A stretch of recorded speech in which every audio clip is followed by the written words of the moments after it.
On m'a menti. On m'a menti. On m'a menti. Bwenge, on m'a menti. Agence Ecofin, le 19 avril 2025, le gouvernement congolais a annoncé plusieurs mesures à l'encontre de l'ancien président Joseph Kabila Kabange, suspension des activités de son parti politique, PPRD, réquisition de la saisie de ses biens et ouverture de poursuites judiciaires. Dans un communiqué du ministère de la Justice, l'ex-chef de l'État est accusé de participer directement à l'agression menée contre la rez-de-chaussée par les rebelles de l'Alliance du fleuve Congo, AFC, M23, soutenus par le Rwanda.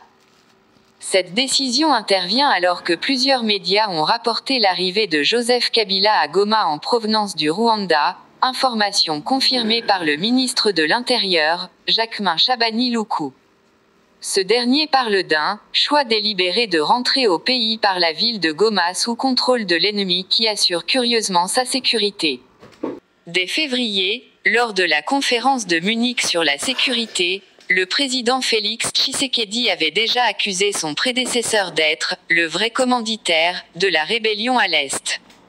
Sa présence à Goma apparaît dès lors, pour les autorités, comme un indice supplémentaire.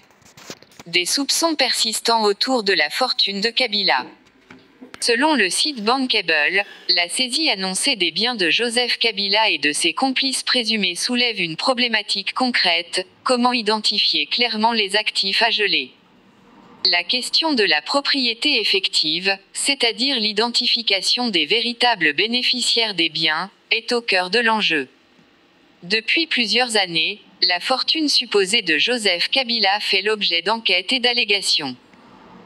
En 2016, une enquête de Bloomberg faisait état d'un réseau de plus de 70 entreprises détenues par sa famille, dans divers secteurs économiques, en rez-de-chaussée comme à l'étranger, notamment aux États-Unis, au Panama, en Tanzanie ou sur l'île de Niue, paradis fiscal du Pacifique.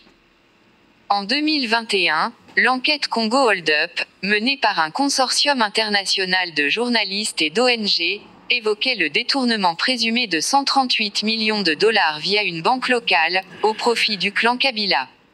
Selon les documents consultés.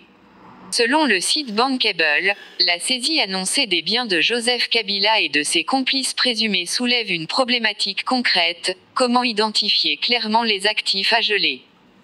La question de la propriété effective, c'est-à-dire l'identification des véritables bénéficiaires des biens, est au cœur de l'enjeu. Depuis plusieurs années, la fortune supposée de Joseph Kabila fait l'objet d'enquêtes et d'allégations.